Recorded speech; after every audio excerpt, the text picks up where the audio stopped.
your name and spell, please? Michael Leahy, Leahy, and chairman of the Irish Freedom Party. Michael, what exactly is going on here today? Well, what's happening here today is there's a demonstration which is largely organised by the East Wall Residents Association and the Ballymun Residents Association, which is to protest against the unvetted importation of immigration, mostly young men, certainly not refugees, into various areas around the country without any consultation with the people involved.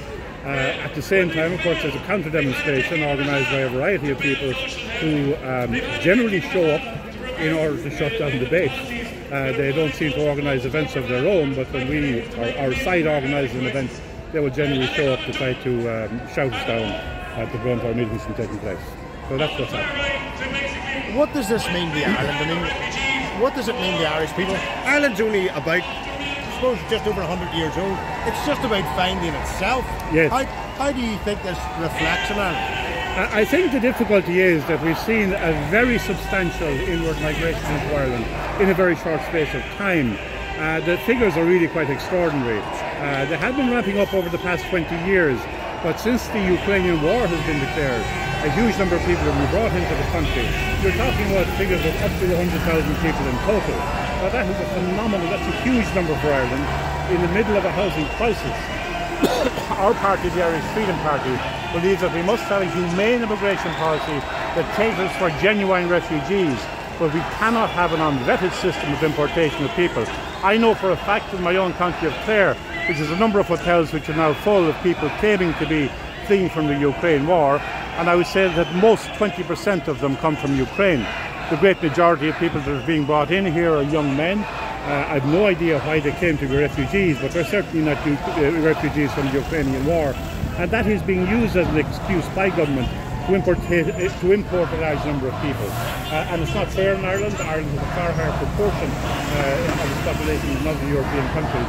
And it's because of the laziness of our government that this is happening. Do you think it's just the fact that the government doesn't want to get involved, or the fact that the government can't get involved?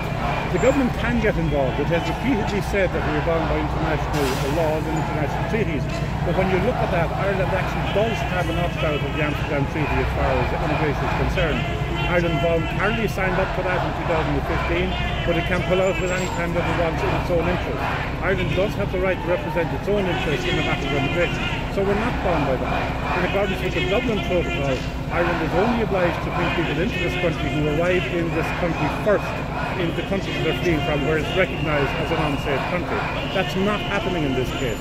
The great majority of people who fetch up in Ireland and apply for free housing or apply for free accommodation have not arrived in Ireland as a first destination. So the government is being quite disingenuous when it claims that we're fulfilling we're bound by international obligations here. That is simply not the case. What do you see the answer to be? I see the answer as being a humane and sensible immigration policy. Ireland is quite prepared to bring in people who are genuine refugees, but what is happening is that people are prepared to abuse that goodwill. Many people are coming into this country who are not genuine refugees. Many people are coming into this country because the social welfare system is very good. Once they arrive here, they are given priority over Irish people. In many parts of Ireland, the social housing list can be 8 years long. Yet when an immigrant comes into this country, claiming refugee status or claiming to be an asylum seeker, they must be housed within 4 months.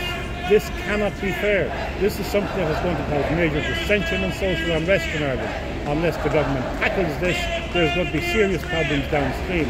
I think the government are using this as a proxy for attacking property rights, which is what they're going to do under the proposed 39th Amendment to the Constitution.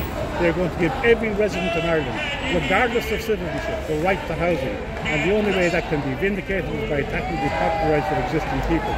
And that's why they want to change the Constitution. That's going to be extremely dangerous if it happens in Ireland. Okay? Thank you, sir. Thanks, Doug. Can we that go? Would you like to go?